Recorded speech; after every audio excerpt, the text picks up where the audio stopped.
I'd like to welcome everyone to the Bureau of Electronic Appliance Repair, Home Furnishing, and Thermal Installations Advisory Council meeting. This is our spring meeting. We welcome everyone here that are here in person, as well as all the folks that are teleconferencing and watching via the webcast.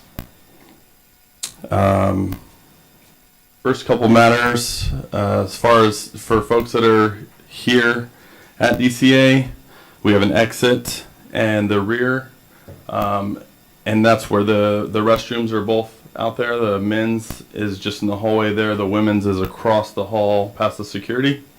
In the case of emergency, we have an exit here up on the dais to the left that leads out to the parking lot. And then secondary exit is out the front.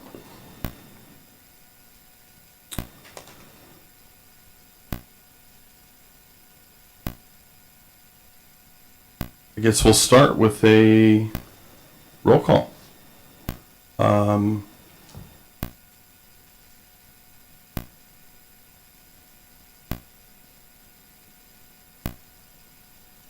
Okay, could we have any of the board or the council members that are here in person?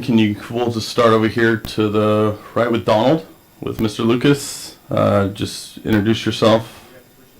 Yes. Donald Lucas, Lawrence Berkeley National Laboratory, retired. Michael Lipset, retired from the California Department of Public Health. Pascal Beniamini, I'm an attorney, Drinker, Biddle, and Wreath. Bert Grimes, Pacific West Furniture. I'm not retired.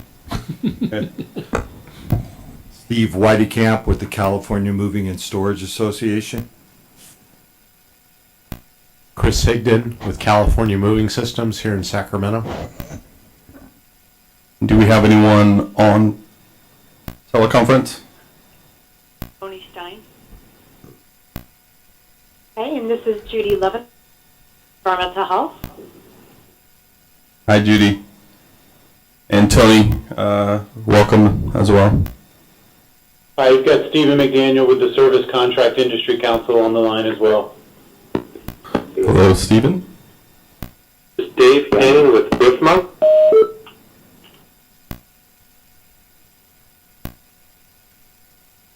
Interlock from CPSC.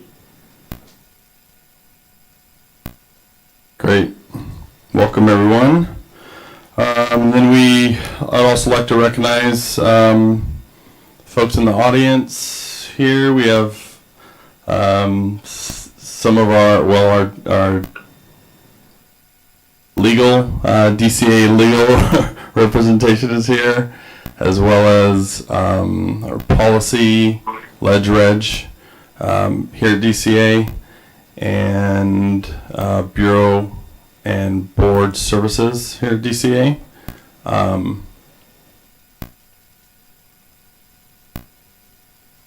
Lauren Scott from the American Chemistry Council is also here, as well as staff from the Bureau, which they'll introduce themselves when they come and speak.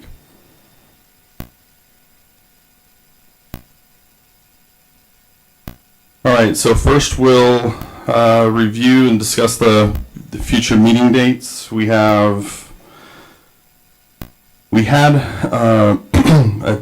the next meeting tentatively scheduled for September 20th, but we're now looking at adding a meeting, so we'll have 3 this year. So we wanted to move that 9/20 meeting to August 2nd. Kind of wanted to ask if that was, for the council members, if that was a date that would work for you. Yeah. Yeah. Judy? Just looking at my calendar right now.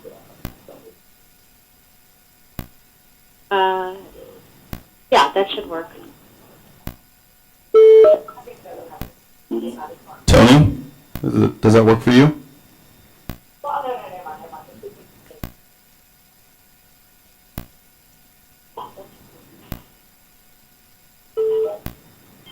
Well, maybe she's not. Okay. Looks like the August 2nd date is good for. Oh, Stephen. Sorry. Yeah, that works for me. Okay. Stephen. All right. Thank you, sir. So August 2nd will be our next meeting. That will most likely be here. And we'll have the teleconference and webcast for those meetings, for that meeting. And then we're looking at a winter meeting, maybe November 29th. These are the available dates. November 29th, December 6th, or December 13th.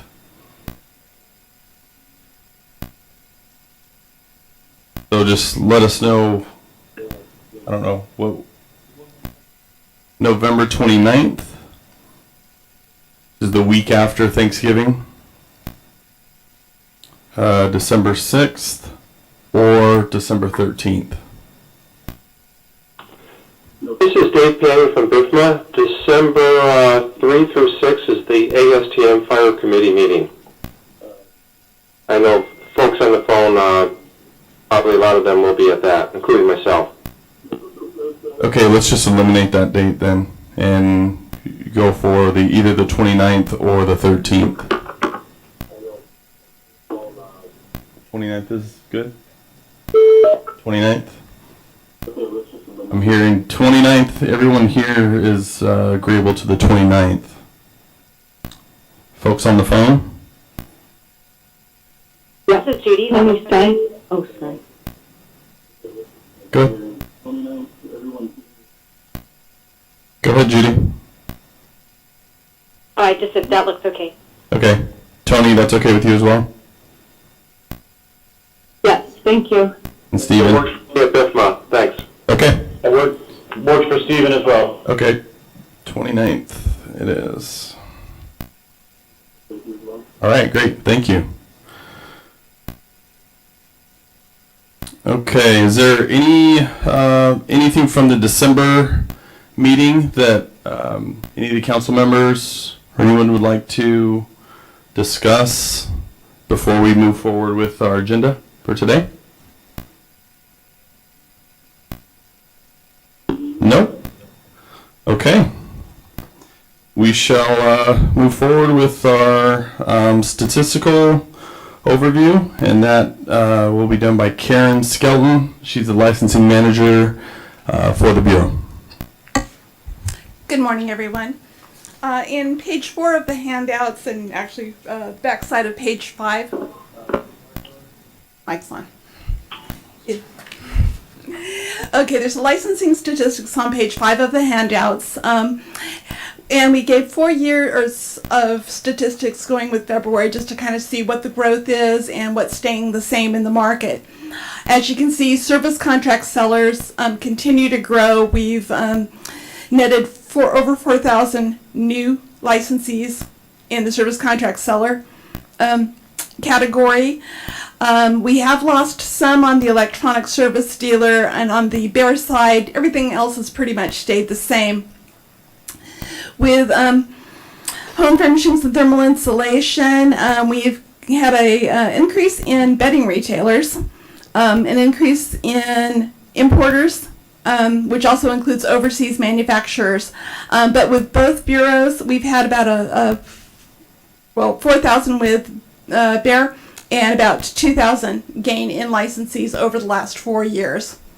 Also, that's indicative of our budget, which Nicole will talk a little bit about later on, but we had our fee increase, and so we're solvent, and we continue to research unlicensed activity and get as many people in compliance as we need to on that.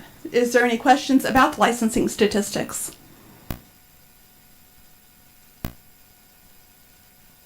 Okay, in the next section in the package are some enforcement statistics, and for our citations, our telephone disconnects, our consumer complaints, and our internal cases. Internal cases would be for unlicensed activity. They would be for investigations, say invoicing or laboratory failures. on that. Because we're only partway through the fiscal year, these statistics are up through February of 2017-18, so they will reflect smaller numbers than the prior years. However, we look like we're pretty much on track to be with the same kind of production that we've been doing. We are going to be launching a project where we're going to be focusing on delinquent renewals for all of the programs to be able to get those folks into compliance. For the licensing statistics, we have about a 5.5% population that is delinquent on BEAR and about a 14.7% delinquency rate on BEARHFTI. So we'd like to get those things cleaned up. It'll be a joint effort between our licensing staff and our enforcement, field operations, and compliance staff to get those folks on board with us and clean up our records if they have gone out of business. We don't have any current cases at the Attorney General's office as of February. We did just send one recently in March over there, and we've got 4 licensees that are currently on probation. Are there any questions about the enforcement statistics? Karen, I have a question. Sure. So when I'm looking at these bottom 2 tables, the consumer complaints and the internal cases, so are those consumer complaints reflected in the cases down below? So they become a case, and so They can. Some of them are just easily mediated. So some of them do morph into cases, but some of them are just consumer complaints that we were able to get a resolution very quickly without going with further investigation. so would that be a small percentage of them that migrate down to the investigation level? Or? Yeah, it's a fairly small that does a lot of our internal ones are because of tips, again, laboratory failures. If somebody, their labels don't meet, it becomes an investigation, or their products fail the flammability standards. Also unlicensed activity, whether or not we get a consumer complaint, we pursue that pretty aggressively via advertising, via other information that we can get. Out there, tips from other folks in the industry. So a lot of our internal or cases that are in there are unlicensed activity or delinquent activity. Any other questions about that? Yeah, I had a question about the internal cases that have been opened. Because relative to the previous fiscal year, it looks like you're on track to be comparable with that, but there does appear to be a really dramatic downward secular trend in the numbers of cases that have been opened.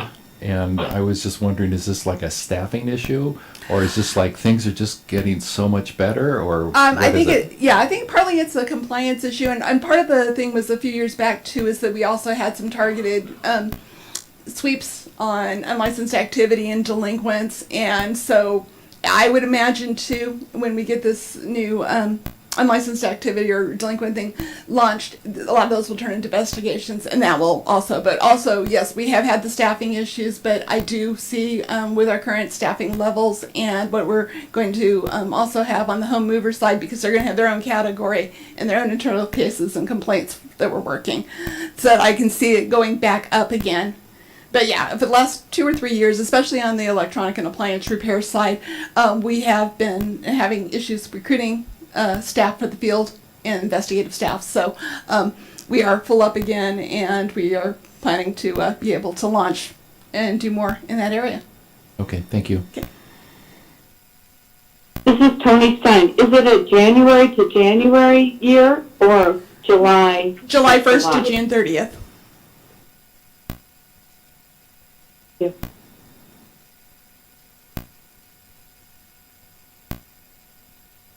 Okay. Thank you, Karen, for that. Laboratory testing? Good morning.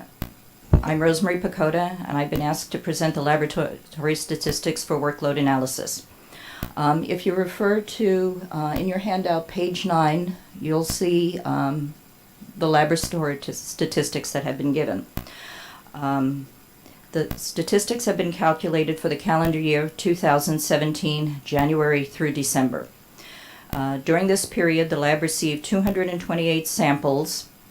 A variety of products were received, requiring a variety of tests to be performed. The workload of the laboratory can be broken down into two major areas, flammability and performance testing, and the second being label evaluation. To begin with flammability testing, you can see from TB 117-2013, 130 samples were received, 75 passed, 5 failed, 55 are still currently in progress.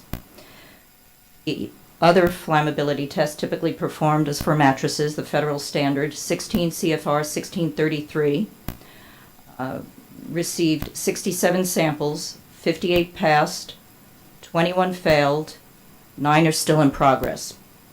Occasionally, we will receive requests to test for TB 133, which is the flammability test for public occupancies.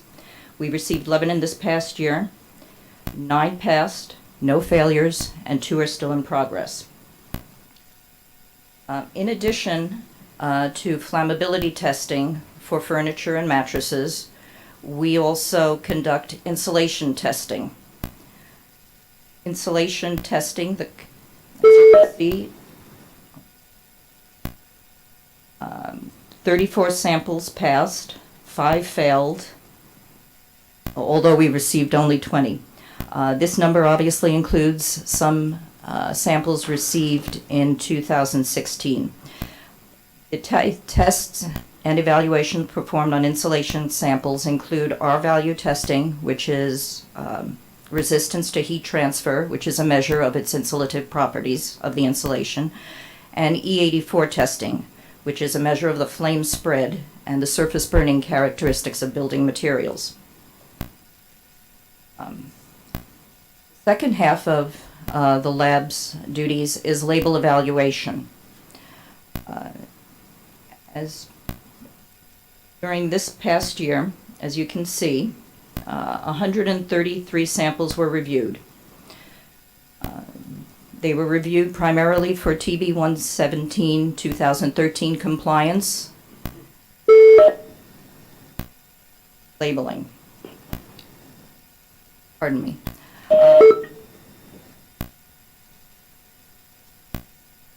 With these numbers, they reflect primarily a pass-fail evaluation and whether the product is reimbursed or not reimbursed. We're looking for label discrepancies, labels that are in compliance and meet with the regulations of our Bureau. In addition to the law label that is reviewed, as of 2015, a section was added to the flammability portion of the law label, known as the flame retardant chemical statement. The second and the third section of the handout reflect tests that are conducted to check that they are in compliance with the manufacturers are in compliance with the second half of the flammability label. As of 2015, manufacturers have been required to make a statement, a declaration statement, whether their product contains flame retardant chemicals or does not contain flame retardant chemicals. The function of the Bureau at the moment is to sample 20% of these articles making the claim contain no flame retardant chemicals. By the law that's Can you been... speak closer to the mic? Thank you. SB 1019 that was implemented in 2015, chaptered into law, now known as BP 19094, requires that manufacturers on their flammability label include a statement, a flame retardant chemical statement, whether their product contains or does not contain flame retardant chemicals. The items, the mandate requires that manufacturers supply documentation supporting their claim when requested by the Bureau. The Bureau requests approximately 20% of the samples received that manufacturers supply documentation. Of the 100 samples, of the 133, excuse me, of the 133 samples received, excuse me, the 100, of the 130 samples received, 100 stated contained no chemicals, 26 stated contained chemicals, and 4 had no check boxes. 20 samples, 20 manufacturers were surveyed and asked to present documentation supporting their claims. Of those 20 manufacturers, 20 components for those products were sent to DTSC for testing to determine compliance with their statement.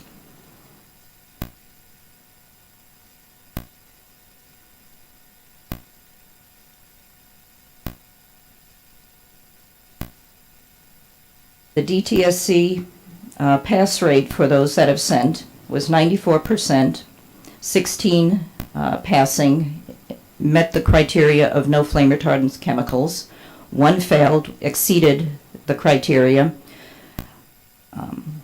3 are still being tested. Of the documents requested, 19 manufacturers supplied sufficient documentation and 1 is still outstanding. Are there any questions? Excuse me, can I interrupt for just 1 second? It's really hard to hear the person speaking. I'm wondering if the microphone could be passed closer to that individual. Is this any better? No.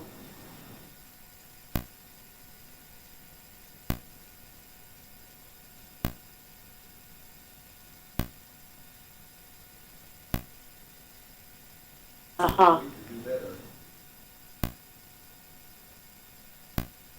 Yeah, perhaps that person could just move down a little bit for their presentation.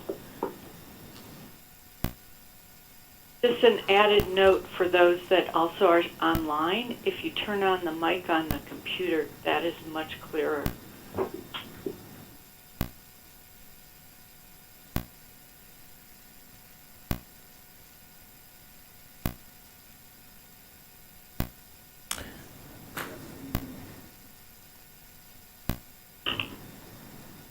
Okay, any additional questions? I have a question, if I may.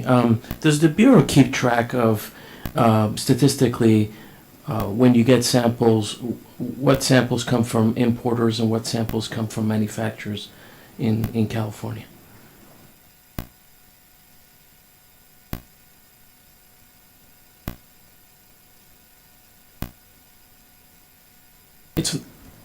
I know it's a difficult question, but I mean, if you have to look to see where the information comes, you can get back to us on that.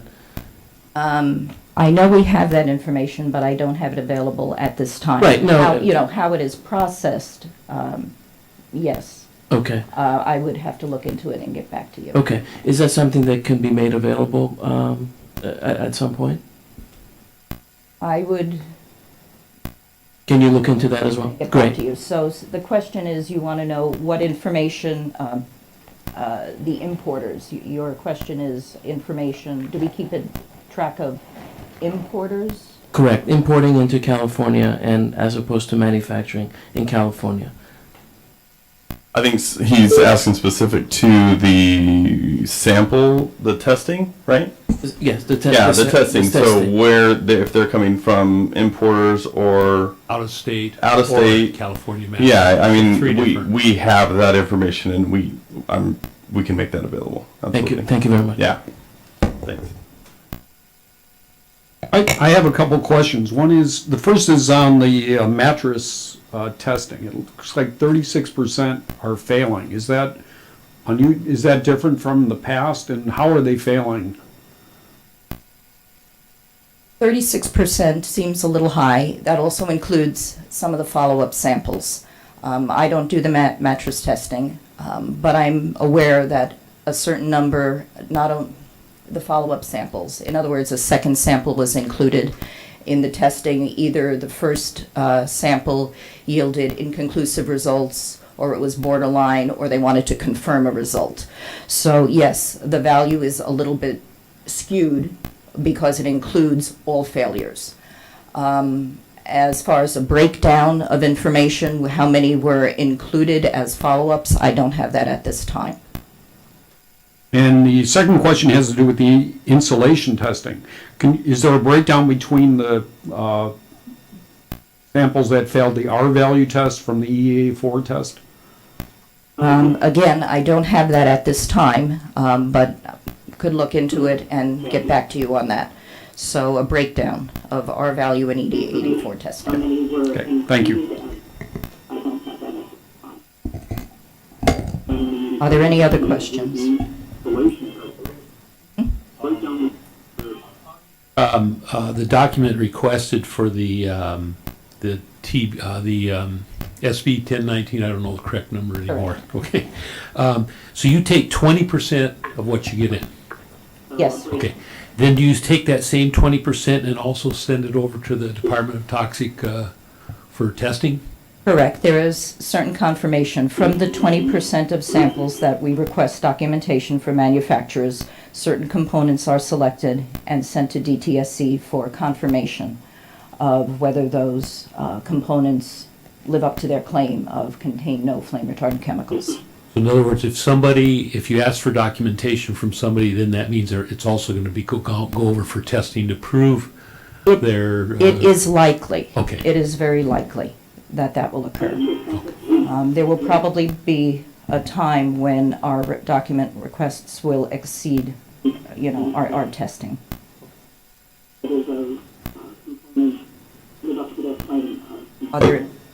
Are there any other questions? Yeah, I have a question regarding that same issue with respect to the DTSC analysis, and then who does the document review? Is that you or is that DTSC? Can you state that again? Okay, so you provided information here about the flame retardant document review to review the adequacy of the documentation supporting their claim versus the DTSC lab analytical. Does DTSC also do the document review, or is that done internal? Not at this time. It's done internal. And what are you looking for specifically? We're looking for components or per SB 1019, per B&P code 19094. We're asking the manufacturer for documentation supporting their claim contains no flame retardant chemicals, typically in the form of supplier statement from their suppliers of materials that no flame retardant chemicals in excess of 1,000 ppm exist.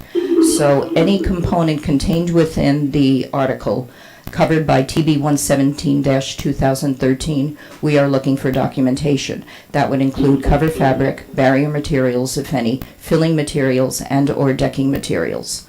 So there is typically a back and a forth between the Bureau and the manufacturer to make sure that information is supplied for all the components within the product.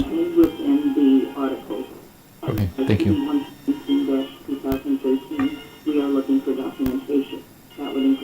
Any questions from the folks joining us on the teleconference? No? Okay. I have one question. What does the fail mean for the SB 1019 documentation evaluation? Okay, I'll repeat that just to make sure we got the question correct. What's the failure for the documentation? When the DTSC analysis analyzes a sample and it shows, one sample failed, so is that certain threshold, or what does that mean when it says it failed? The question, does that refer to the DTSC analysis or the FR doc review? The DTSC analysis. The DTSC analysis indicating the one failure that was had, that is based on DTSC test results. And I would imagine that that result was due to the finding of a flame retardant chemical in excess of 1,000 ppm.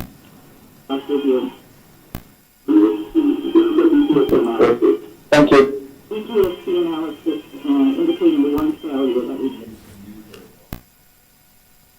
Yeah, we're hearing music. Could you mute your phone? Yeah, can you mute, if you're not speaking on the teleconference line, can you please mute your phone? The finding of a flame retardant chemical. We're hearing some feedback. Thank you.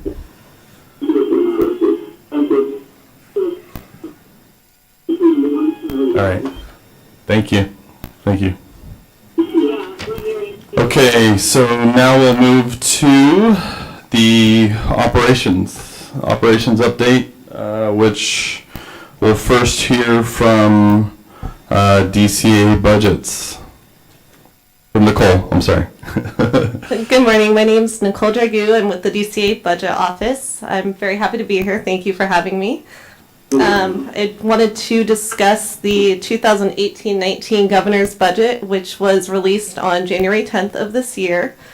It will be voted on by both houses of the legislature and signed by the governor and enacted later this year in June.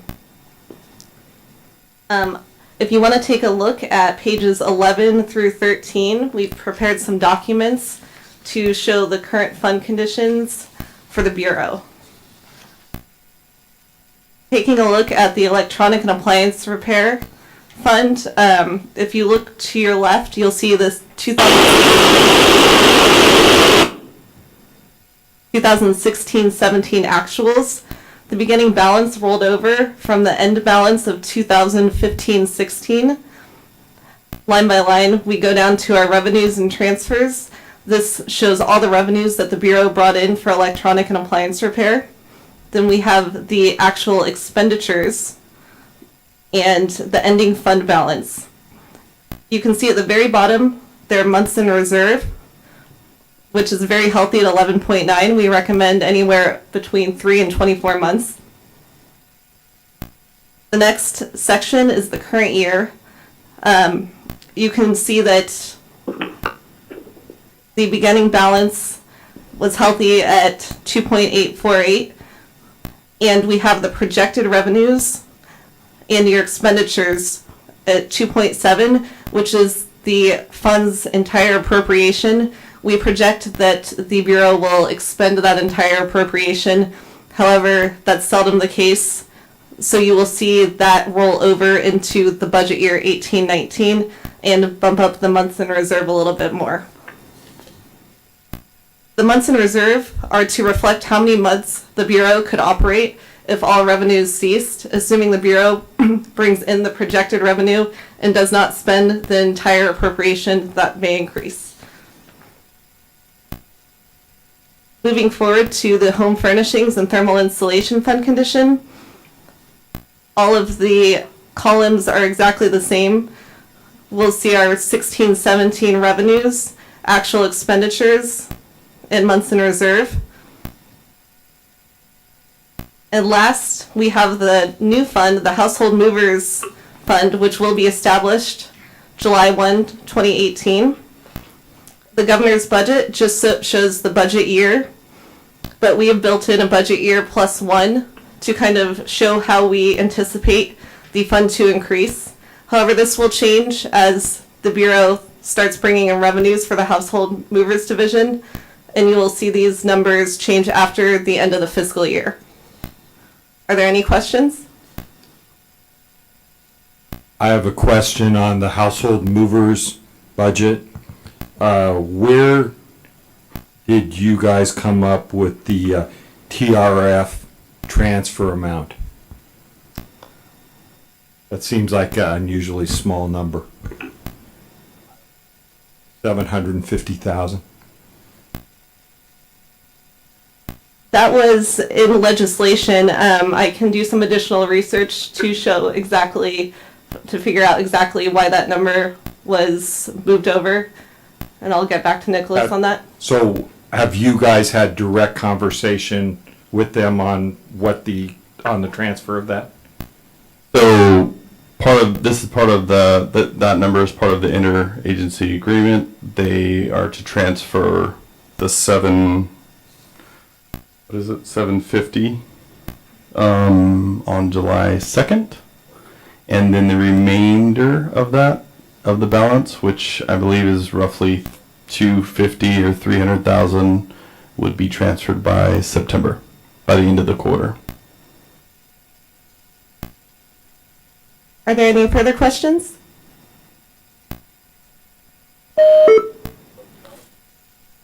Okay, thank you. Thank you, Nicole. Next, we have a personnel update for operations by Diana Godinez. She's our policy and HR analyst at the Bureau.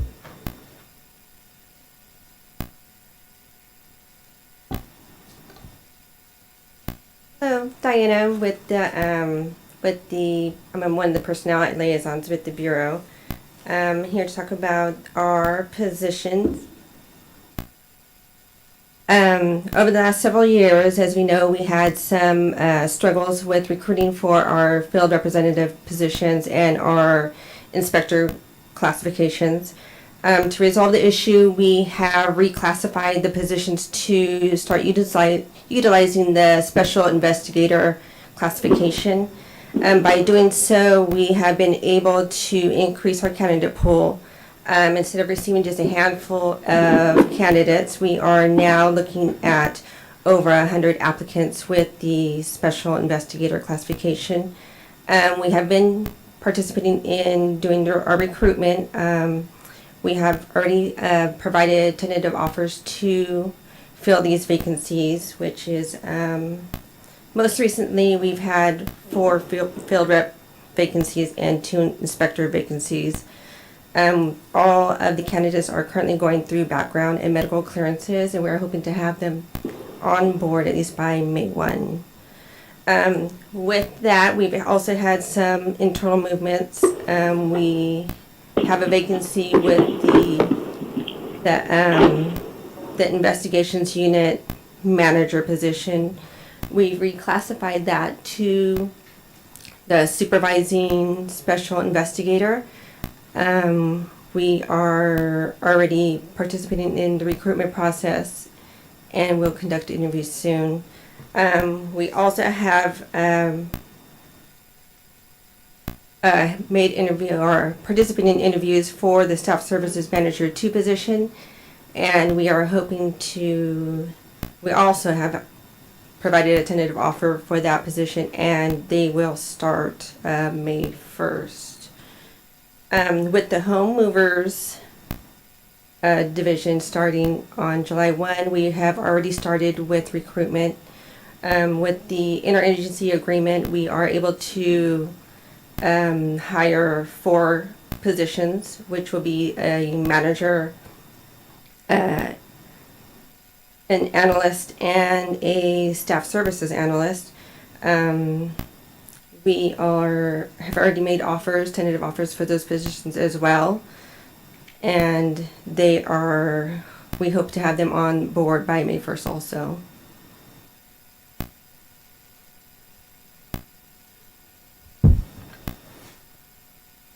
Thank you, Diana. Any questions about our personnel update? Yes, will these all inspectors be able to go through all 4 divisions? In other words, one inspector can do the Bureau, Home Furnishings, the BEAR, the BEARHFTI, and the moving. That's correct.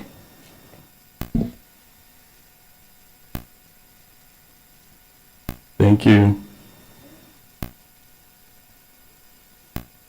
Okay,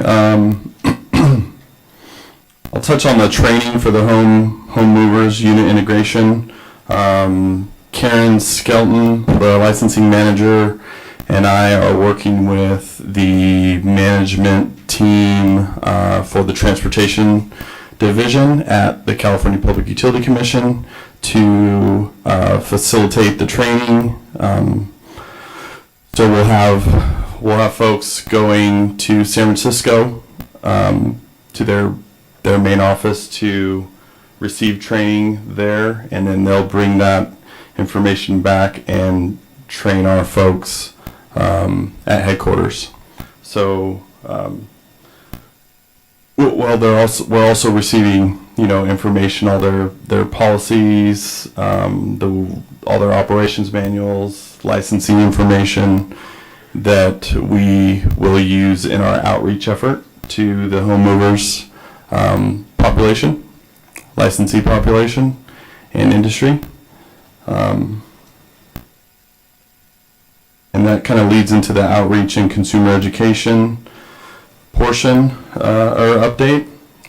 So we've recently been to several consumer outreach events. Our field staff have been attending those and representing the Bureau.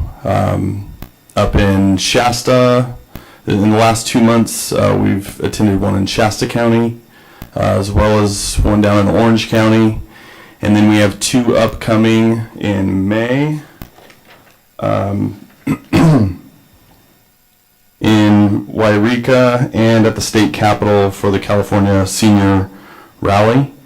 So those are all opportunities for us to reach out to consumers, to educate them on our programs, and we look forward to any opportunity that we can get out and talk to consumers about what we do at the Bureau. We also have an updated outreach plan with DCA Communications Division, and that is really focused on kind of a targeted marketing on social media platforms, Facebook, Twitter, LinkedIn, to sort of, to get our name out there and the Bureau's name and really what we do and how we can help consumers, protect consumers, and also, educate potential licensees and unlicensed folks as well. Probably the thing I've heard the most as the new bureau chief from people is BEARHFTI. What is, who's BEARHFTI? What do they do? So I think it's important for us to, utilize social media, especially. I mean, of course, we have the brochures, publications, we attend consumer outreach events, but the social media piece is huge.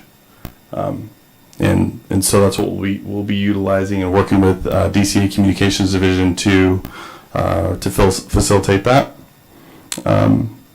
Any questions on the outreach or consumer education or the? No? Okay. I have a question.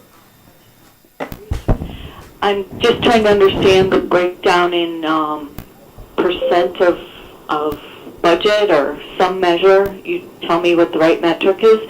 What is the amount of effort put into the outreach program? Is it 1% or 10% of the funding?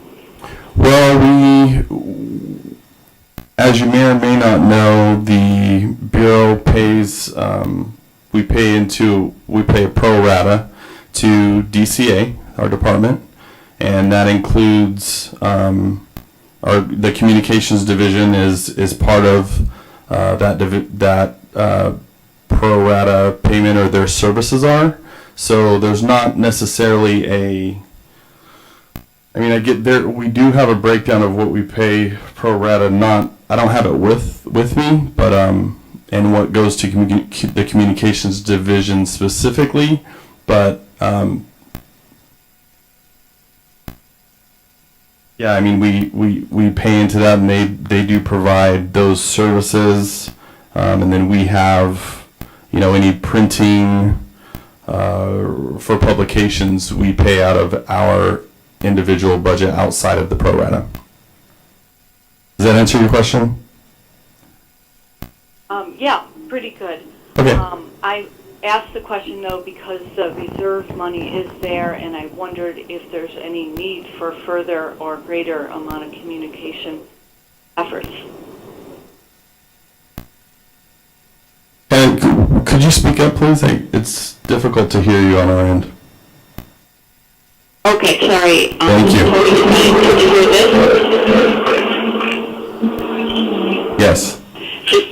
The reason I asked the question is because there is reserve money, and I just didn't know if the outreach would help alleviate any of the expenditures, and if so, if it's useful to think about using some of the reserve for further communications. Yeah, that's a fair question. I mean, I think we'll look at any avenue. I think we need to address the outreach concern that I've been made aware of by council members. Even in listening to a lot of the older advisory council meetings before my time, that seems like it's been a concern in the past as well. So that is definitely a focus of mine and of the bureau at this time. So we'll utilize whatever funds we can to make sure that effective outreach takes place. Thank you. Okay. On the outreach question, has there been any further discussion or thought about just changing the name? That the outreach itself is not going to reach consumers with that name. It's just not. I mean, it works great for industry, or maybe it doesn't, but it seems like it works easier for industry and academia than it will for consumers. And then to even add another group, and I don't know if it just has to be that you have to have an acronym, or if there is something simpler that could really enhance the outreach as opposed to trying to get people to understand. When you think of BEARHFTI, think of this. So I think that's the big challenge. Yeah, fair point. Thank you, Steve, for that. We are considering a name change currently. It was brought up in the sunset hearing. I don't know if any of you watched the sunset hearing. It was discussed briefly at the end of the hearing, so it's something that we're definitely workshopping right now to shorten the name. I have a question now too, that this is just reminding me of, at the last meeting, we looked at, I guess, a brochure that had been prepared for the to help explain to consumers service contracts, that I think, in fact, I'm sure I commented at the time, was written at way too high a level for many consumers. And I was just wondering if with ACA communications unit, or people that you're working with there, if there is some sort of focus group testing or something like that, just to make sure that the materials that are distributed are comprehensible to consumers. Yeah, great point. The communications division is actually going through the brochures currently, and sort of finding ways to make them more digestible for consumers and potential licensees, that one in particular.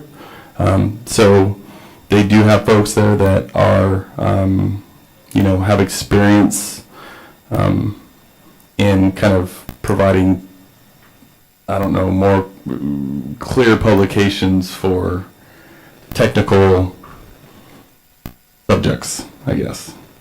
So yeah, they're working on that right now. Thank you. Okay, so let's move on to our legislative and regulatory update, and that will be given by Fauna. from the Ledge Reg shop here at DCA. Is the mic on? Okay. Hi, good morning, everybody. I'm Yafana Lamar. I'm your legislative analyst at the department. I see a lot of new faces. Mr. Grimes, hi. So because some of you are new to the council, I want to just real quickly cover the department's role, the Bureau's role, and your role as far as legislation goes. So concerning the legislation, the Bureau does, since you are an advisory council and you're not a policy-making board, we present legislation to you to garner input, to bring legislation to your attention so that you know that the department will be analyzing and submitting a position to the governor's office. We do this on behalf of the Bureau. The Bureau cannot take positions. The department does that on behalf of the Bureau. However, the Bureau participates in discussions as far as technical assistance, making sure legislation is something that can be implemented and enforced and within budget constraints. So because I will be asking for your comments, I may be taking notes while you're talking. So I just wanted to let you know that's why. I'll go in order that the bills are included in your packet. The first one is SB 840. This is a spot bill. This is a budget trailer bill that will eventually include language to move the Household Movers Fund to the Bureau, and the budget amounts and the fund transfer that you guys were discussing during Nicole's presentation will be included in that legislation. So that will be incorporated into one of these budget trailer bills during the May revise. So we'll have language in May, and then it'll be voted on, negotiated, and hopefully signed into law and enacted July 1st. The budget process has been smooth the past few years, so we expect that to happen this year as well. So I just put that in as an example so you can see what it is right now. Any questions on the budget act or the budget process as far as legislation? Yeah, I have a question on SB 840. Is ready to address a question on that particular bill? Yes. Okay. So this is the bill that transfers the TRF fund to DCA, but has that bill, is this, so this is the digested version. In the bill itself, it talks about a remainder being left until 2020. Is there discussion about how that will be determined, what amount will remain with the PUC until 2020 and why? Yes, that will be discussed at the Budget and Fiscal Review Committee sub 4 hearings. Those aren't scheduled yet. Those are typically scheduled after the May revise when language is put into these bills. So industry or any stakeholders will have a chance to go testify, talk about your concerns. You can also contact committee staff if you have concerns. May I ask specifically for a notice of a date of that hearing? Sure. I can get in touch with you as soon as language is put in. Thank you. Okay. Okay, any more questions? Yeah, just a process question. Okay. So you do the analyses on behalf of the Bureau? Yes. Or do Bureau staff actually write the initial analysis and pass it up to you? Or is it done all at DCA? I write the analysis, develop the position, and then later on in the year recommend sign or veto to the governor's office.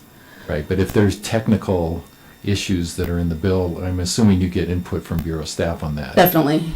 I try to include the Bureau as much as possible. Whenever I get a call from a lobbyist or a sponsor or the author's office, I make sure that Chief Oliver is on that call so that I have that technical expertise. Okay. This is Tony on the phone. 210. The repair bill. Is there, I assume it's hard for me to tell if these are the ones you're supporting, and have you suggested any, does it affect,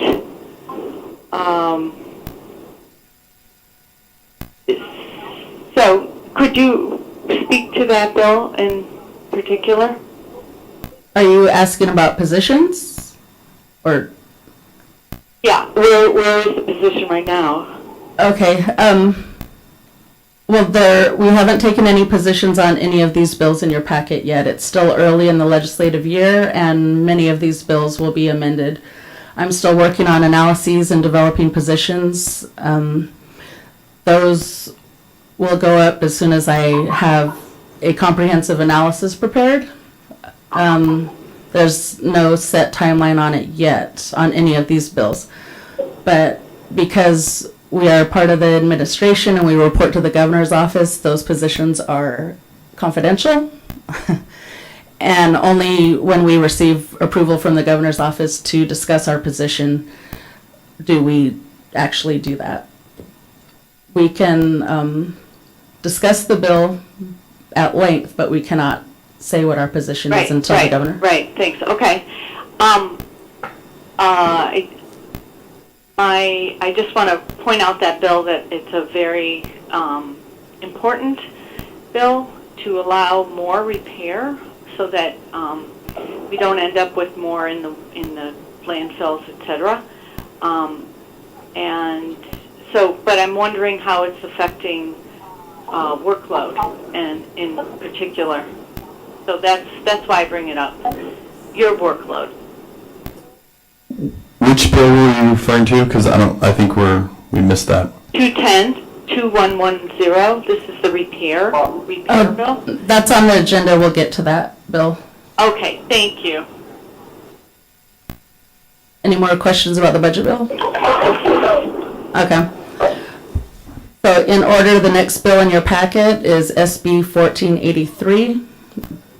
As written, this bill would authorize the director of the department to appoint and fix compensation of several staff classifications, including deputy chief and auditing personnel.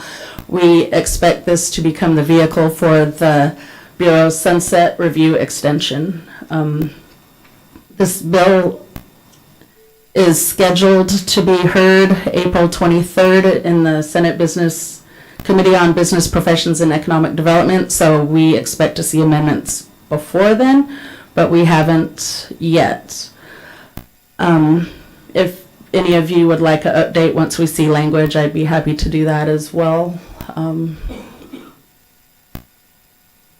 So I just wanted to cover real quick the sunset review process, which is different than the budget bill process. A sunset bill is the same as any other bill. It will go through policy committee. Chief Oliver will most likely be asked to be there in case there are technical questions from members. From there, it will go to the Committee on Appropriations, where they will consider the fiscal impact of the bill, and then to the Senate floor for a full vote, and then to the Assembly and start the process all over again. So this bill will be making its way through the Assembly until the end of August or mid-September. But without language, I'm not sure exactly what they're going to put into this bill yet. Mr. Weidekamp, you look like you have a question. Okay.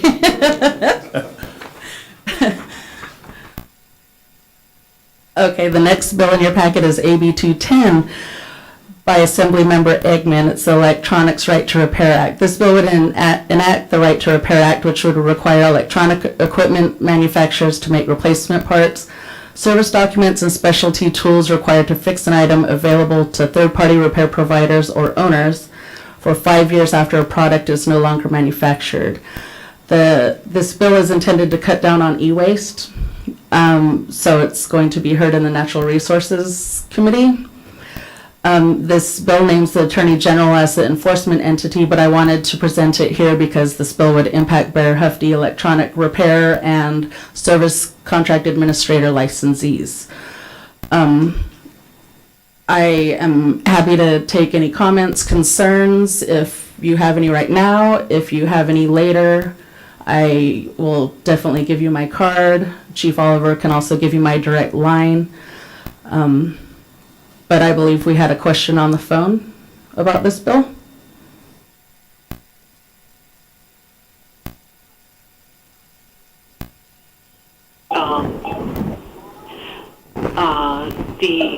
How it affects the department in outreach and as well in complaints, etc., investigations, if this is going to increase and if that has been calculated. I think that would be a question for Karen. She takes all the constituent issues and the complaints.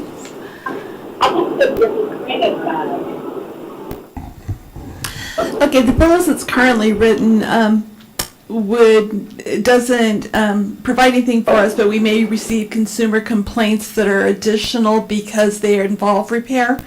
On that, we would not have any jurisdiction over the manufacturers because they don't have to be licensed with us, and the laws and regulations do not apply in this situation. However, we would have some workload.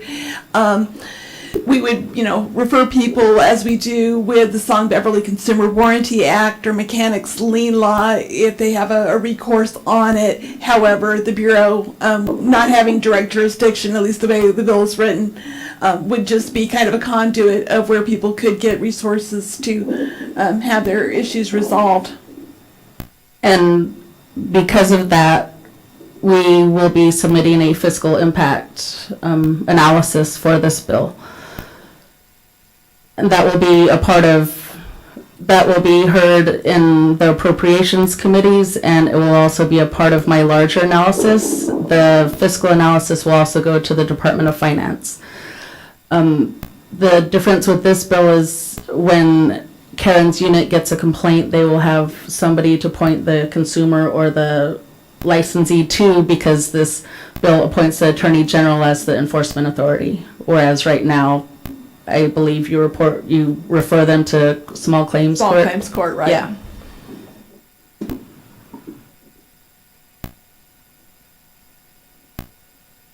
Tony, did that satisfy you? Online mute again, please.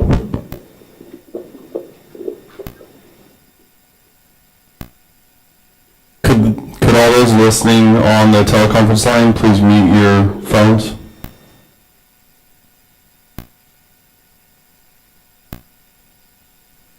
Thank you. Okay, if there's no more questions about AB 2110, I'll move on to AB 2958 by Assemblymember Quirk regarding state bodies, meetings, teleconference. This bill would require state bodies to include in each meeting's minutes which members participated by conference call. If a member plans to participate by teleconference, this bill would require 24 hours notice. Otherwise, they would not be able to participate. This bill would require the state body to designate a regular meeting location and then have a member in attendance at that location at all meetings. So if that is set at BEARHFTI headquarters for this meeting, for example, one of you would have to be present at that location in order to hold the meeting. In addition, this bill would require each body to adopt regulations to address things such as teleconference cancellations, technical difficulties, public participation. These regulations must be adopted before another teleconference can be held, but cannot be pursued until after July 1st, 2019.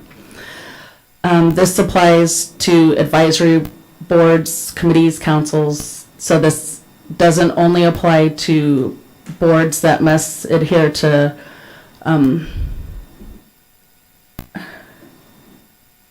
thank you, Bagley Keene. I had Song Beverly in my head. So this doesn't only apply to them, it applies to all state bodies. So this would impact all of you. If a meeting is held in Southern California, there would have to be somebody up here. And until regulations are adopted, which takes 18 to 24 months, you would not be allowed to have another teleconference. This bill has been referred to the Assembly Committee on Governmental Organization, but has not been scheduled for hearing. The deadline for it to make it out of Policy Committee is April 27th, so it has to be heard pretty quickly. We're not sure the impetus for this, the motivation, but but this bill, just because of the regulations requirement, would have a huge impact statewide. So, any concerns? I keep looking at Mr. Whitekamp. You look like you have a lot to say. Okay, well, if there's no questions, I just wanted to bring that to your attention. Hopefully something happens with this by the next meeting. Something definitely will. It'll either be a different bill or it'll still be moving. So there will be an update at the August 2nd meeting. The final bill is AB 2998 by Assemblymember Bloom, Juvenile Products, Flame Retardant Materials. This bill would prohibit establishments as defined from selling juvenile products that contain a specified amount of flame retardant chemicals on or after January 1st, 2020. This bill also defines juvenile products for the purpose of this prohibition. That definition carries certain exclusions, including electric components of juvenile products, products not primarily used in the home, so like products that are for cars, products required to meet federal flammability, open flame, and smolder resistance standards, or products required to comply with TB 133 standard for public occupancies. This bill has been identified as a high priority for the department, so I will be submitting an analysis sooner than later. Chief Oliver and I have been discussing this bill with the sponsors. Regardless of the department's position on a bill, we have to make sure any proposed amendments would be able to be implemented, would be able to be enforced, and would not cause financial harm to the Bureau. I've been talking to one of the sponsors. I was hoping amendments would be in print by now. Because they're not, I can't discuss those. So we can only talk about what's in print in front of you. Judy Levin is the Center for Environmental Health. I'm sorry, Judy, to put you on the spot. She is a co-sponsor of this bill, and she's also on the Technical or Advisory Council. I don't know if you want to speak to this bill, Judy?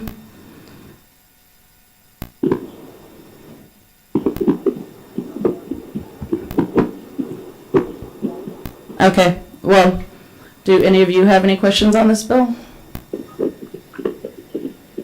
And I'm sorry it wasn't provided in the original packet. I thought the amendments would be in print by now.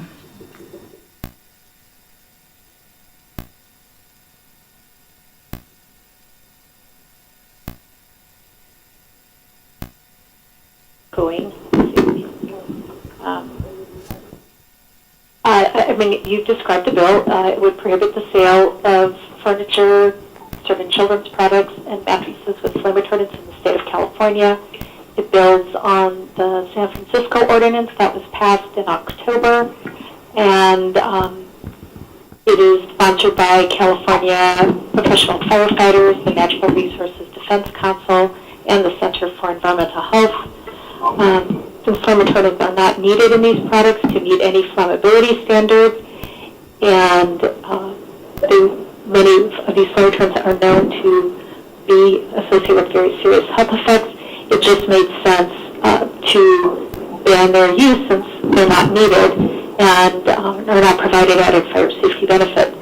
So that's the bill. We're working on amendments with the Bureau to make sure everything is clear. So as Johanna said, there are amendments being made to make things more clear, and I believe the deadline for those are April 3rd, so that's why they're not available as of yet. Is that enough?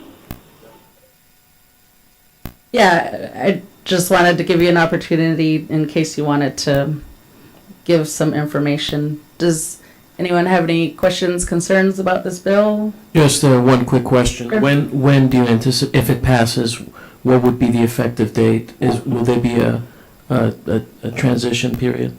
The date in print right now is January 1, 2020. Thank you.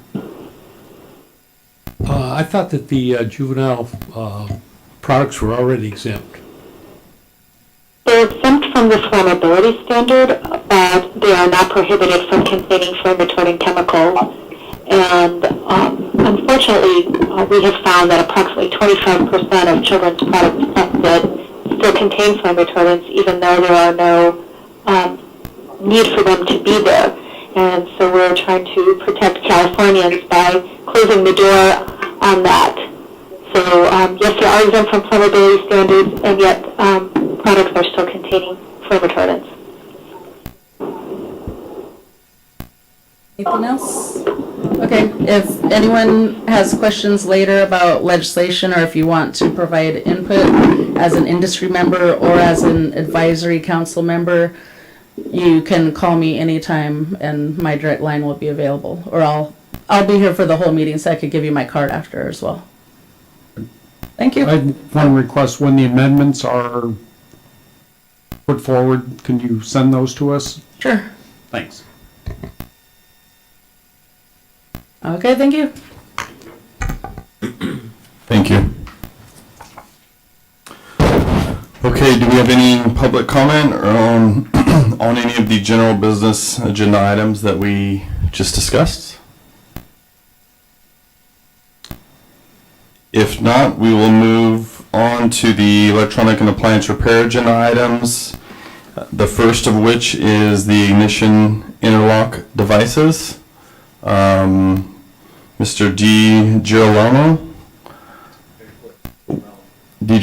okay, sorry.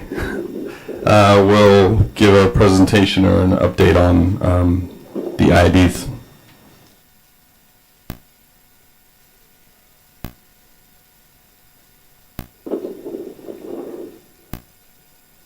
Is that on? Okay. Given Senate Bill 1046, BEARHFTI, along with DMV and the Bureau of Automotive Repair, has been jointly tasked to handle the regulation of ignition interlock devices. For anyone who's not familiar with that, it's basically a situation where an individual gets a DUI, they plead to the judge that they need to drive. The judge says, okay, if you install an ignition interlock device on your car, it requires you to blow into it, make sure that you don't have a alcohol content level above a certain point, and then it will allow you to start your car. Basically, we have been, in the last several months, and last year and this year, the program has been a statewide pilot program. And we've been, it is planned to go statewide in 2019. And we have been working with DMV and the Bureau of Automotive Repair in a joint fashion on a coalition to handle how we're going to do this. And so there's a couple of things we're working on this year. We've done some joint inspections of ignition interlock device facilities. We've modified our application so that we can identify what service dealers and installers are actually doing the ignition interlock devices. Gone on some joint inspections in Sacramento. We're going to do several in the Bay Area in the next couple weeks, and then probably do some down in LA as well. We've had some ongoing training from some individuals who do the IEDs. IED manufacturers have come in and sort of showed us how it works and given us a lot of background about the technical aspect. So there's a lot of challenges that this program presents. It's a very technical thing, being able to enforce the calibration of these devices to make sure that they're working correctly, to make sure that we really are out there ensuring that people are not driving over the legal limit who've had DUIs, that kind of thing. So we have to figure out our regulations around how we're going to do inspections, and also to what level of technical expertise we need in-house as far as being able to ensure these devices are working the way that they should. The way it works now is DMV basically certifies the devices, and they're looking to BEARHFTI as well as BAR to do enforcement. As it stands right now, BAR has most of the licensees that deal with this. We actually have a very small portion of the individuals, but you know, we are working with them to figure out kind of what the roles are going to be. And so this next year, we'll continue to do some trainings. We'll be in St. Louis with some other out-of-state collaborators who are really just going to help us figure out other states that have done this program before and are going to help us get up and running. And we'll be working with them as well as continuing to work with DMV and the Bureau of Automotive Repair to figure out enforcement for when the program goes statewide in 2019. And realistically, this year will be just continuing to work with that coalition and continued trainings and networking with other partners to make this program a success. And that's all I have at this time. Does anybody have any questions?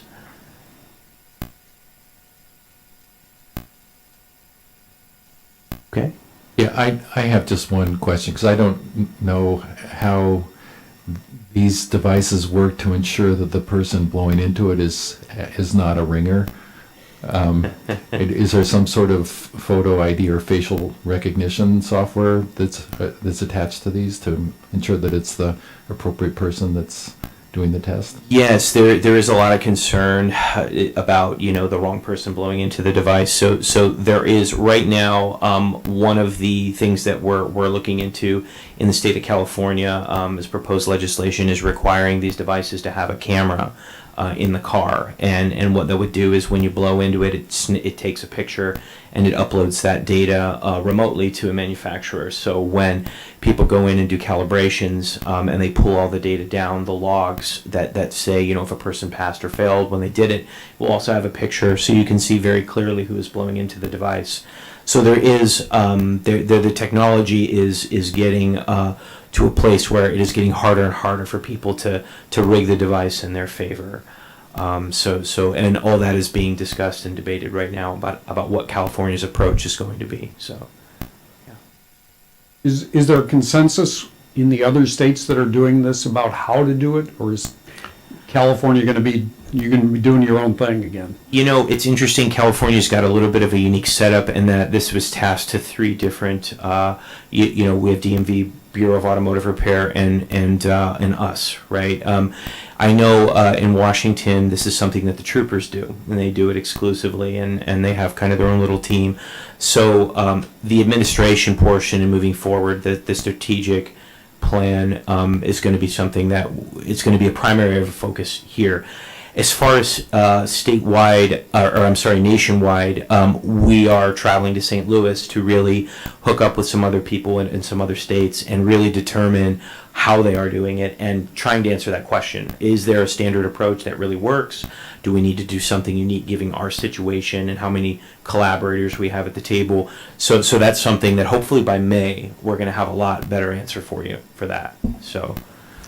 Hey, Rich, who's going to be responsible? DMV or BAR or the Bureau? All three of you. Right. That's something that we're still trying to figure out the ultimate responsibility for it. Right now, DMV is responsible for certifying a manufacturer's device. That is exclusively on them. They're really pushing for BAR and BEAR to be responsible for doing site inspections and enforcement.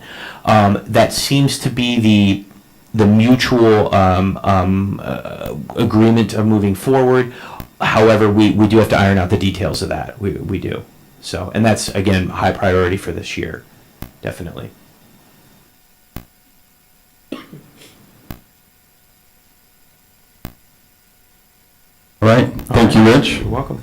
You're welcome. Thank you. Next, item number 5, the new web resource, Write It Right, and Donald Watts will be speaking to that.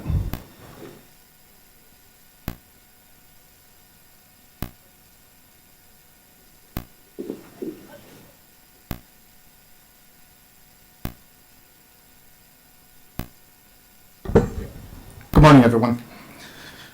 During some recent CU cases, we noticed some issues that were coming up regarding invoicing. which gave us a opportunity to go back and look at one of our older presentations that had been around but hadn't been updated for quite some time, which was the Write It Right. This is a presentation that deals primarily with invoicing, but also enters into matters such as claim checks, written estimates, diagnostic fees, and the sort.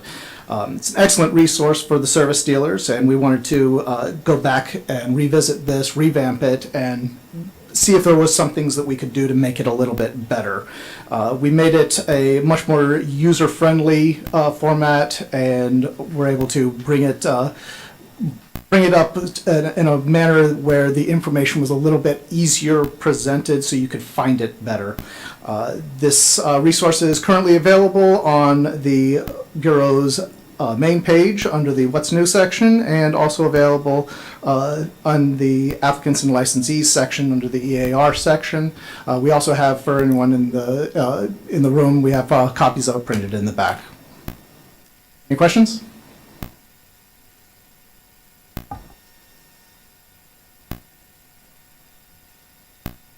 Thank you, Daniel.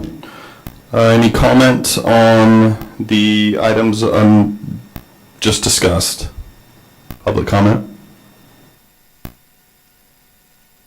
Okay, we'll move on to the home furnishings thermal insulation agenda items. Starting with number 6, our recent field visits. Karen, do you want to?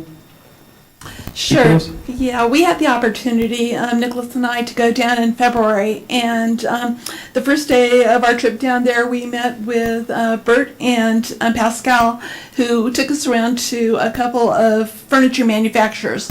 One of them was a consumer furniture manufacturer who does for lines for certain retailers, and then another one was a public occupancy furniture manufacturer. It was so enlightening to us, and we really thank you guys for letting us go and see the process and what is involved with that.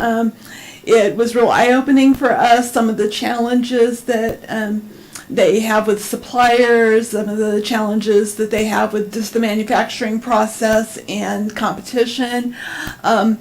It was just an amazing trip down there. We learned so much.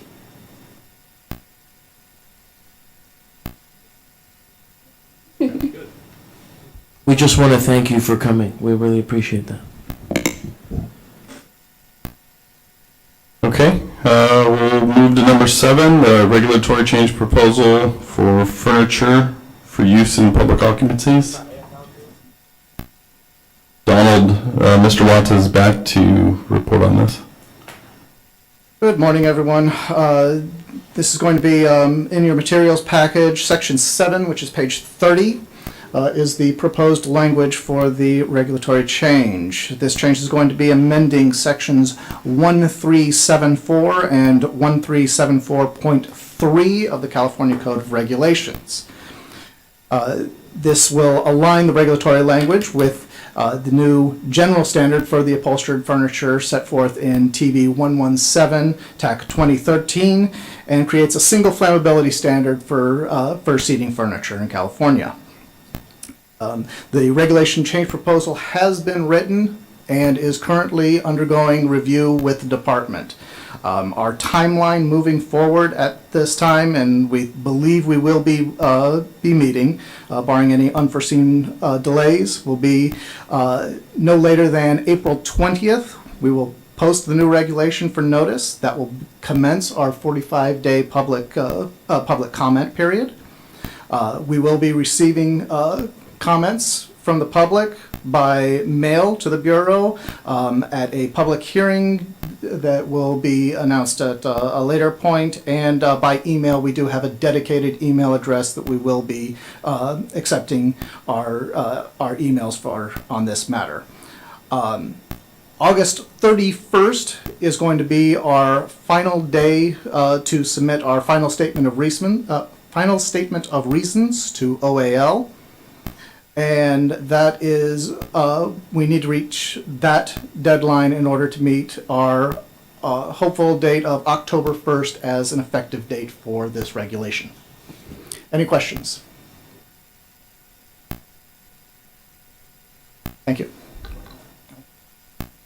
I'm just curious about the statement of reason. Is there any way to see it before the final one is out? Is there? Yeah, when the rulemaking package is published, the initial statement of reasons is part of that, and that's what you can make comments. And then the final statement of reasons will be developed based on responses to the comments and any changes that may be made. So what's the initial date? What's the date that's going to be released? I think it's April 20th. April 20th? No later than April 20th. Okay. Well, target around April 20th. Thank you.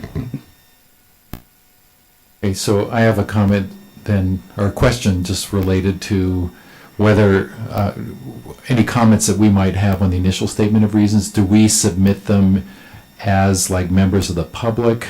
Because it looks like our next advisory council meeting is on the 2nd of August. So that's, I guess, right, yeah, I would do it as an individual, that, and as Donald said, that we will have a hearing, but we will also have take written testimony and have that mailbox set up. So any way in that you want to put in that item, that's when you do the comment during our public comment period. but we do it as just a member of the public, Yeah, not as a member of the advisory. Not as a member of the advisory council, correct. Had a really hard time hearing something about an October date. Could that be repeated, please? Yes, the October 1st is our target effective date. Okay, thank you very much. You're welcome.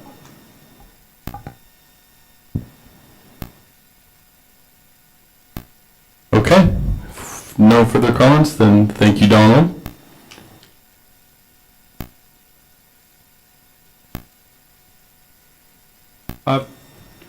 I do have a comment because I attended the NFPA 277 technical committee meeting last week in New Orleans, and the technical committee passed the 277 proposed test method, which is essentially the 133 method, but all for residential furniture. So NFPA seems to be moving in a slightly different direction than the state of California. So just wanted to inform you of that. Thank you. For that information. Can I follow up on that?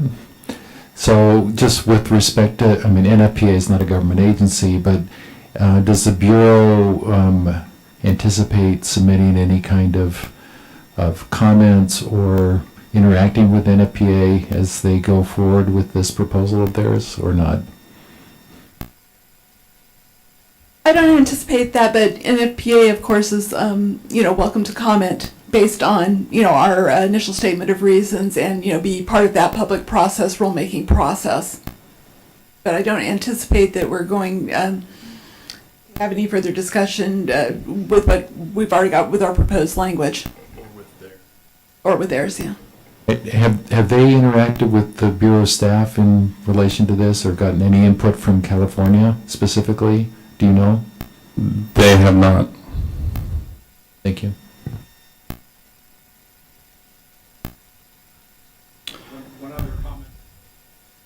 The CPSC staff member at the meeting said that the CPSC would not be supporting the NFPA 277 test method. Okay. Thanks, Donald. Thank you.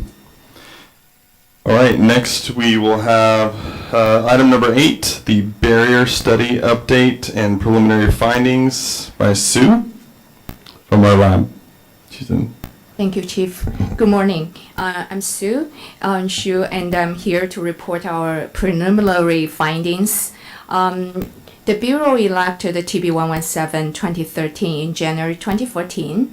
This standard tests the smolder resistance of poster furniture components, but does not address their resistance to open flame.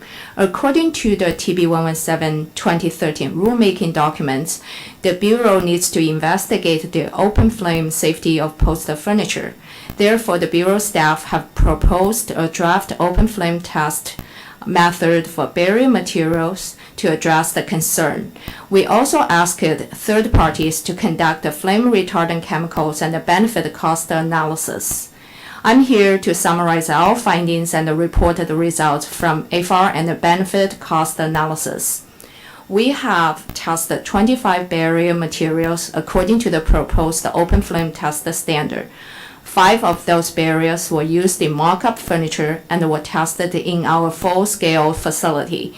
Based on our small-scale test results and also the results of our full-scale validation tests, we conclude that qualified barriers can improve open flame resistance of upholstered furniture.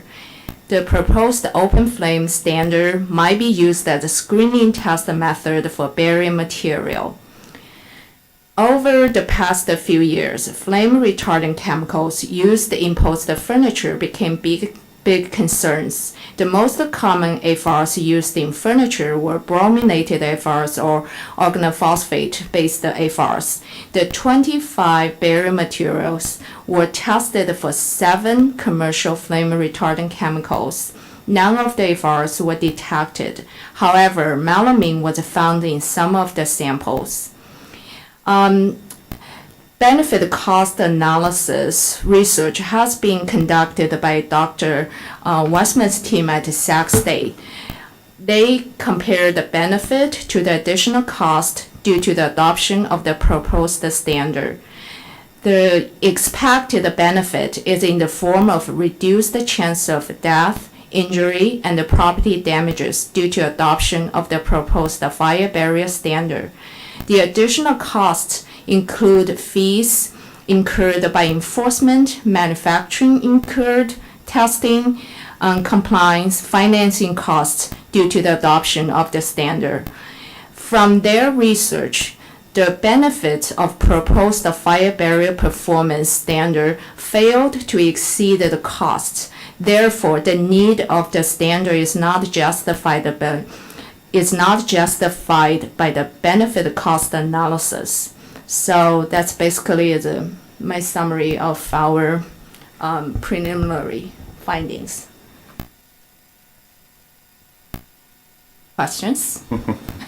Thank you. I mentioned this last time and before this meeting, it would be really nice to see these results before the Technical Advisory Committee meeting. So I'm wondering, is there any way we can get these results and the cost-benefit analysis so we can have a look at it and ask intelligent questions than just asking questions on the fly here? Because I know it's really hard to take in you have a lot of results here, and I'm a lot of things going through my head right now. Absolutely. So the intention is to have that out as a draft, the draft for it to the advisory council members to review prior to the final document being published. It's currently being reviewed by myself, and so unfortunately I couldn't get it to you, to the advisory council members before the meeting, but you will have it soon to review, and then we can have a healthy discussion on all aspects of the paper, the barrier study as well as the economic analysis, and we could have Dr. Wasmer from Sac State that wrote the economic analysis available as well to discuss his findings. Great, thank you. You're welcome. Yeah, I was just going to echo what Don was saying. It's hard to, I appreciate Sue's presentation, but it's hard to evaluate it without actually, for those of us who are very visually oriented, you actually have to read it or see it presented to make any thoughtful comments. I had another question just with respect to the benefit cost analysis. Is this still like in a draft form for you to review, or has it been finalized? I think it's a pretty thorough report, and it's close to final. It's we are still, if we have comments, we still can tell them what we're looking for. It's a draft. It's still in draft form. And will it be finalized before we get a chance to look at it, or could we look at it before you finalize it? You'll be able to look at it before it's final. Great, thanks.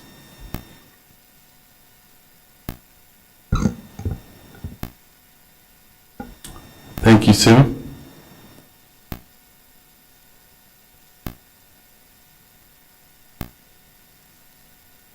Okay, we move on to the last agenda item, which is the household movers. I'm on the phone. I just want to ask a question about the last item. Tony, Judy Levin. May I make a comment? Sure. Okay. So I think I mentioned this on the last call, but I'm hoping that this will be reflected in the final report about. Excuse me, this is Judy. Judy, are you there? Hello, this is Judy. Can I make a comment? Yes, go ahead. I believe there's a delay in the webcast. If you're watching on the webcast, there's a delay, 30 seconds or so. So it would be preferred if you listen, if you make comments on the phone. I apologize. Okay, the comment I wanted to make was that, and I believe I made it in the last presentation, is that, sorry. Okay, the comment I wanted to make was that the Bureau, Heather Stapleton's lab only tested for 7 flame retardants and a wide range of flame retardants used. So the fact that no flame retardants were found in the samples she tested does not mean that flame retardants were not present. And additionally, she's not able to test for the presence of reactive flame retardants, which when they combust do produce toxic combustion byproducts. So again, I would like the report to reflect that these flame retardants may be present even though those cursory findings did not reveal them.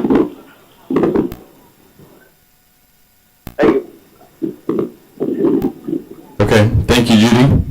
We will take that into consideration. Are there any other comments?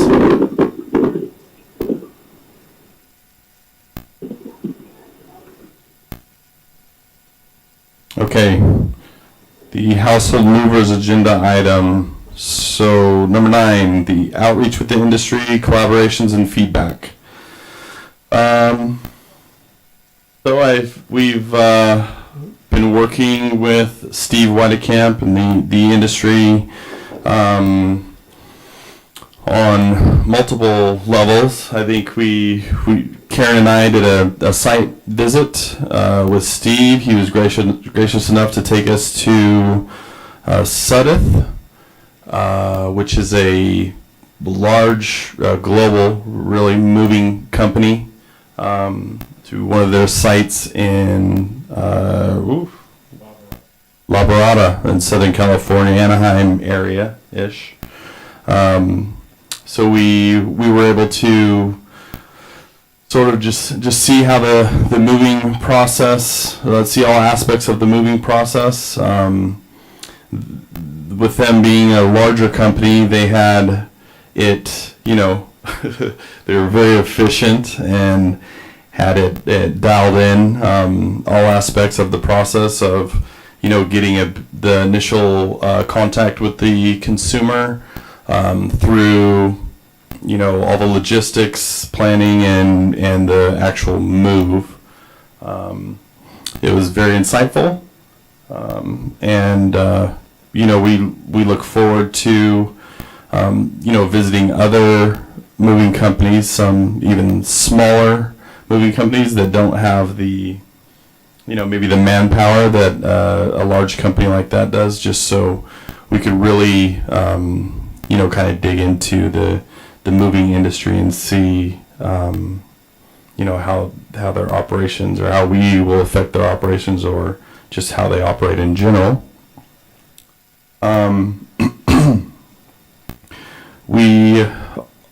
Myself and Director Graffilo, DCA's director, will speak at the California Moving and Storage Association's 100-year convention that's here in Sacramento on April 20th.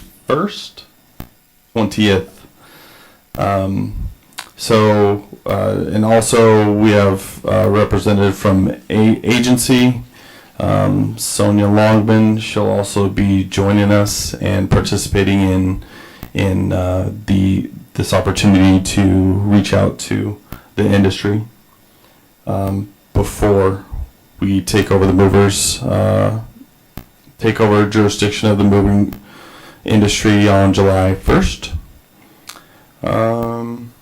We've been working, as indicated earlier, with CPUC on the transition, and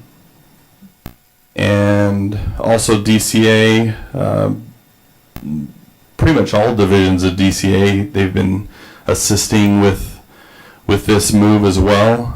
Communications has been, the communications division has been instrumental really in kind of in laying out a plan for us to reach out to licensees, developing pamphlets and flyers. We as well as the social media aspect that we'll use to reach out to consumers here in the next, I think beginning in May is when that campaign will begin. So we're really excited about this opportunity to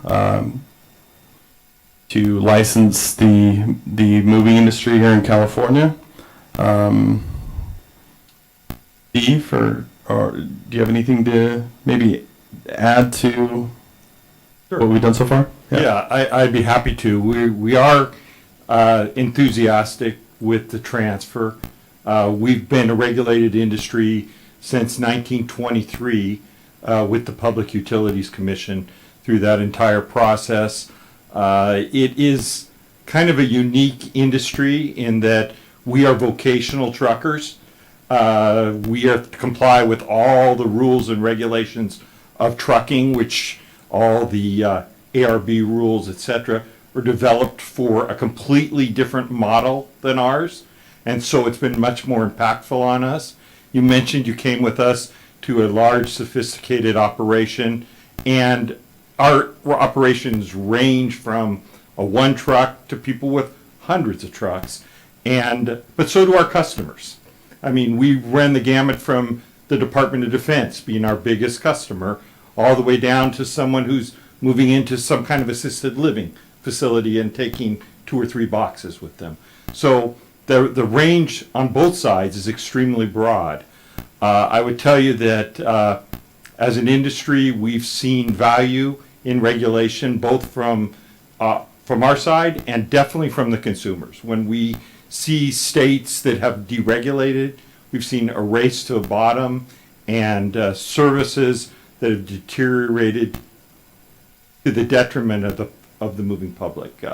Everyone's heard of the hostage situations and never seeing your furniture again, and for all the issues that we had with the Public Utilities Commission over the last 20 years, I would tell you that those kind of events don't occur in California, and we know they won't occur in the future.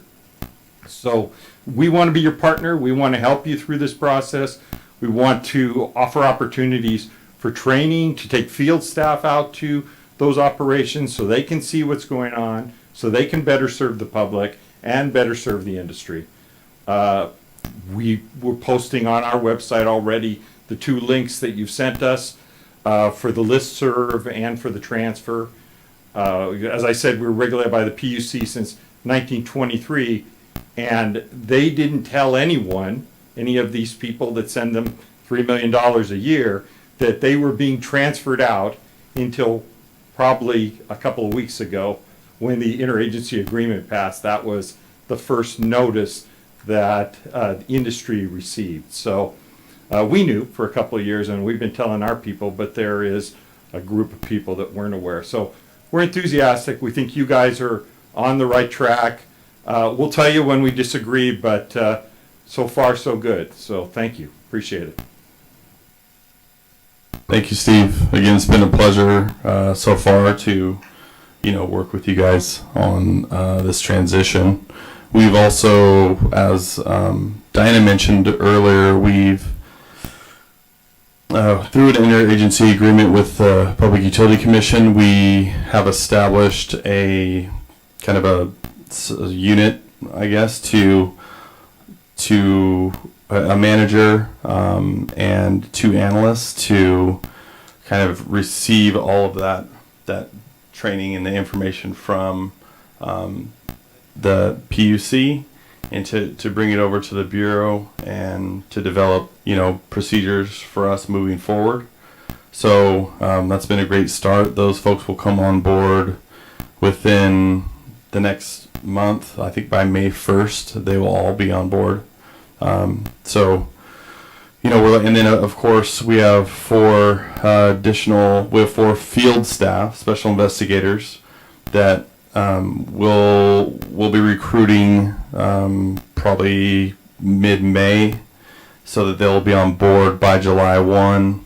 So we'll have a robust enforcement for home movers, as well as all of our other programs. We'll be fully staffed in the field, and so it's an exciting time for the Bureau, I think, in moving forward.